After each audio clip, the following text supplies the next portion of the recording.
Hi, I'm E.G. Lewis and welcome back to my channel, E.G. Lewis Reviews, and this is my wrap-up video for the month of February, and there's a few other little things we'll be doing, so yeah, here we go. So, hope everybody had a great February. This video is actually being pre-recorded at the end of February, so it'll be up for the 1st of March. So yeah, so we're going to be wrapping things up. I hope everybody enjoyed the Halloween videos that I did last month, and who knows, I might do that again next year, I'm not sure, who knows, and who knows what it will entail. So it was just something different, something new, and I have to give a lot of credit actually to a fellow booktuber on here, and she doesn't know this, so this will probably be a bit of a surprise, but I didn't know what Halloween was till it was mentioned, and I'll tell you who it is in a little bit. So this person had talked about some books on her channel. It was a video from way back, I can't remember when, it might have been October, or maybe even September, I'm not sure. And I thought, I made a comment about two of those books, and I know which books they were, by the way. They were the Boyfriend and the Girlfriend, both by R.L. Stine, and she said they'd be great reads for Halloween. Now, I didn't know what Halloween was. I'd never heard of the term, and so I was like, Halloween. And I didn't look it up right away, and I thought, oh, that sounds cool, a mixture of Halloween and Valentine's. So I thought, like a month or so later, I thought, I should do Halloween for February. Alright, so the person was Elizabeth Sagewood. So she actually gave me the idea completely unbeknownst. So a lot of credit for this event happening actually goes to her. So thank you, Elizabeth, for introducing me to Halloween, actually. So what did I read during the month of February? Well, I was invited to co-host an event, and it was the Gothic Hearts Reading Challenge, created by Regina at Regina's Haunted Library, and co-hosted by Aphrodite Lee, author D.L. Tillery, the Mistress of Horror, and myself. And the prompts were to read a book, a Gothic romance book, published prior to 1950, or short story, all these are novel or short story, to read a mass market paperback Gothic romance, so woman running from a castle or house type, read a modern Gothic romance, year 2000 onward, and read an LGBTQ plus main character Gothic romance, and a BIPOC main character Gothic romance. I didn't read these in order, by the way, and I'm not going to go into much detail about this because, as far as I know, we're going to be doing a live video. I don't have any details really on that yet, so I'm sure they'll become available very soon, and probably on Regina's Haunted Library, so I'll forward the details to you as soon as I know. So they'll probably be on my community page, so do check that out. Alright, so what did I read? Gatewick by Vincent Verga. This was published in 1980, and it was a reread for me, and definitely one of my favorite Gothic romances. I have a video up for it. There was something I forgot to mention in that video. One of my favorite characters is, oh no, now my mind's going blank.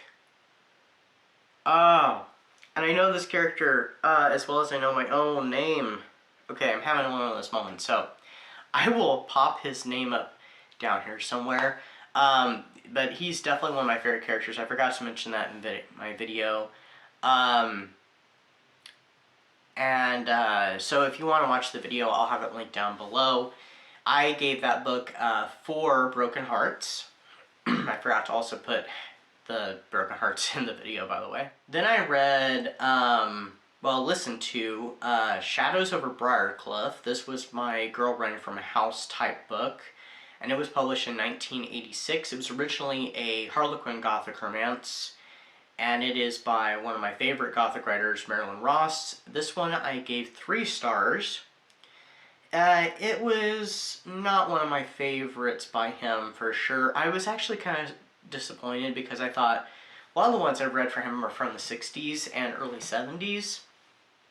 This is the latest work of his I've ever read or listened to, and I thought the style would have changed a little bit. No, his style is exactly the same. This book could have been written in the 60s, to be honest.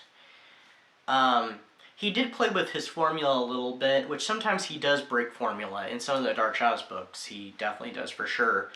And, but this was not my least favorite of his, but it was definitely not my favorite. It was still pretty good. I gave it 3 broken hearts, like I said, so it wasn't bad, but it wasn't, it wasn't one of my favorites, though. But, what else? What did I read after that? I think the next one I read was Dragonwyck by Anya Seton, and it was published in 1944, I think. And I got it from the library, and it was an old edition from 1945. Oh, there was hold on though, I'll get to that in a bit. So I gave this one 4 stars. This one was a historical book for sure. It definitely dealt with pieces of American history that I don't think many people really even talk about or learn about in history, at least not in the classes I had ever taken. So it was something a little different. And something really cool about this edition. So the whole thing about the girl running from a house wasn't standardized until about 1960 with Mistress of Mellon by Victoria Holt. Well, on the title page, this appeared. And this edition is from 1945. So I thought that was really cool. Girl running from a house before it was standardized, so I thought that was really cool. So, awesome. But it was a pretty good book. It was a little different than what I was expecting. And it also had Edgar Allan Poe in it briefly. So he made an appearance along with some other historical figures. But really, he was the only one that I really, had much of a connection with. So, but it was a pretty good book. So, then I read. I think next I might have read Annabel Lee. This was not part of the Gothic Hearts Reading Challenge by Edgar Allan Poe. It's a poem. I read it actually and recorded it, so that video I'll have linked down below. It's a story of love and loss and sadness. So. Then after that, I read Music of the Night by Angela J. Ford, and I think it was published in 2021. It was my BIPOC main character Gothic romance, and it was very good. It was more fantasy. It was a fantasy Gothic. It's still a Gothic romance, and it still had still had those tropes, but it had elements of fantasy thrown in. It was very much a Phantom of the Opera meets Beauty and the Beast type Gothic romance. But it was excellent, and it got kind of spicy, so I gave it 4 stars also. It was a very good read. I'm willing to read more of this author in the future. Because I liked her writing style, and I noticed in some of the reviews that people gave, they talked about that sometimes they didn't really care for the endings of her books because they're like so left field or something. I didn't think it was so left field. I think it was just part of the twist, and a lot of Gothic romances have twists at the end, and I just thought it was a really cool ending. I liked it. I have nothing to complain about with this, so it was an excellent book, and I would definitely recommend it. And then finally, now I was supposed to read a Dark Shadows book for this, for my Modern Gothic.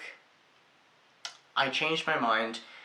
I wasn't going to have enough time to read Wolf Moon Rising by Laura Parker. I went ahead and read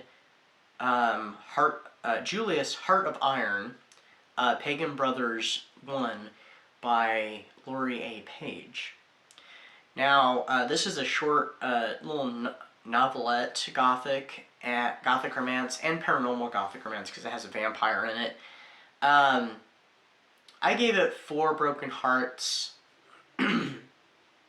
I kind of wish it had been expanded more, and then, more of the plot could have been fleshed out and it could have been explored further, and it would have been a nice. She could have maybe written it as maybe 100 pages or even maybe closer to 200. I think it would have been an excellent novel and not so rushed, but it was still very good, and I think it could have used a little more atmosphere, but I still thoroughly enjoyed it and would recommend it for a short little gothic romance read. Unfortunately, she hasn't written any more of them, and I think it came out in the early 2000s and was republished in either 2013 or 2015. And yeah, so I've actually had it in my Kindle for a little while, for a few years now, and I finally decided, I'm going to read that instead because I don't have time to finish the Laura Parker book because it's kind of a chunker. So I was like, that one will be much more manageable, and I can fit all the prompts so I don't have to double up. And then so that was what I read, and then I forgot there is a 6th prompt to this challenge, and it was to watch a movie or TV show that's gothic romance. I actually watched 3 movies. I watched the original Rebecca. These were all rewatches for me. From 1940, that was directed by Alfred Hitchcock. Love that film. It's an excellent adaptation. It really is. It does make some changes and it does edit things down, but it's an excellent adaptation. Truly is. Then I watched my second favorite movie, Crimson Peak, because I do love that movie. It's beautiful. It's gorgeous. Guillermo del Toro did a great job with it. And then I watched the adaptation of Dragonwyck, starring Vincent Price, which came out in 1946. And I definitely noticed some differences between the book and the movie. The movie really does edit a lot of the book out. It takes out a lot of the historical context, and the ending is completely different. Now, the way they did the film, there was no way they could do the ending of the book. It just wouldn't have worked. Now, if they'd done more of the book, maybe it would have worked, but this way it wouldn't have. And the character of Nicholas Van Ryn in the book, he's crueler than he is in the movie. And Miranda Wells, the main character, she's completely different in the movie. She's more of a strong, headstrong girl than she is in the book. In the book, she's a lot weaker at the beginning. Then, of course, she goes through her transformation by the ending of the book, and there is a literal cleansing of the house by the end. In the movie, we don't get that. And also, the relationship between her and Dr. Turner is completely different than it is in the book. And I guess it makes sense because they had to have things move along quicker, so. But it's an excellent book and an excellent movie, so. But if you've only seen the movie, check out the book, and if you've only read the book, do check out the movie. They're both very good. And the performances in the film are excellent, so. I would consider it one of Vincent Price's finest early performances. Alright, so that was my wrap-up. And I'm looking at the time here. Ooh, this is going to be a long video. Alright, so, real quickly, so this is a little note. Since March is International Women's Month, I encourage everybody out there to pick up some women's authors if you haven't already. And if you do TBRs, maybe you could add a couple or make your entire TBR. It's entirely up to you. Women's authors, so we can support women's authors out there. They're, you like horror? I mean, there's tons of women's of horror and excellent, women of horror out there. And especially some of them here on BookTube, so do check out some BookTube authors. I could give you a list of people right there. If you like poetry, if you like historical novels, even like the Dragonwyck is an excellent one for historical novels. Romance, science fiction. There's women's authors are all over the place, and they have contributed so much to all genres. And I think, very much they have made such important contributions that even outshines pretty much everybody else. But, I can definitely see the influence, especially in horror, from women's authors, such as Anne Rice. She's my go-to. I absolutely love her and miss her being with us pretty much every day. Every time I look at one of her books, or just look at just horror in general, I miss her being in the world with us. So I encourage everybody out there to pick up a book by a female author and help show your support for women everywhere. And I do have a quick announcement now. We're trying to go through things really quickly because this video is a lot longer than I was thinking it was going to be. In the month of April, I'm planning on starting a new video series. It'll be a 3-parter, and it'll be on Edgar Allan Poe tales. Now, all 3 of these videos will all be linked together. Now, not in the actual writing, but there's an external link besides the author, of course. And I can't reveal that yet, not till the series starts, so it'll be kind of a surprise. So, do check that out, and yeah, so that's my little announcement. And then lastly, I have some books that I got recently, like really recently. And so I have a little February book haul, I guess. So I guess we'll start here. So I have Barbara Michael's book, Witch. So this is a gothic romance and gothic horror book. I haven't read any Barbara Michaels, but I have a couple of her books. So there's that one. So I need to look into some of her books sometime soon. I have a couple Phyllis A. Whitney books here. I have Black Amber. So this will be going into my Phyllis A. Whitney collection. And I need to read more of her books too. And I got this one. Now these 3 I stumbled upon were quite by accident, and they were so I was like, ooh, I gotta get them. They were all really cheap. This one, which I thought was really cool, the cover is what really drew me in. Typical gothic romance cover. Listen for the Whisper. Girl running from a house. Now there's no light on in this one, so I mean, I've said that I have seen books with no light on. Majority of them do, but there's no light on in this one. So this is one of those unique ones. But I love that cover. That's just so atmospheric. And look, there's even a picture of Phyllis A. Whitney on the back. So that was really cool. And then I got these 3 volumes. So let's see if I can get them in order. Okay. So these are the Last Vampire books, but they, renamed Thirst. And I have the first one in an original edition. I don't know if I'm going to end up keeping it since I got the bind-ups, but I have Volume 1, Thirst number 1 by Christopher Pike. So this is the first 3 books in the Last Vampire series.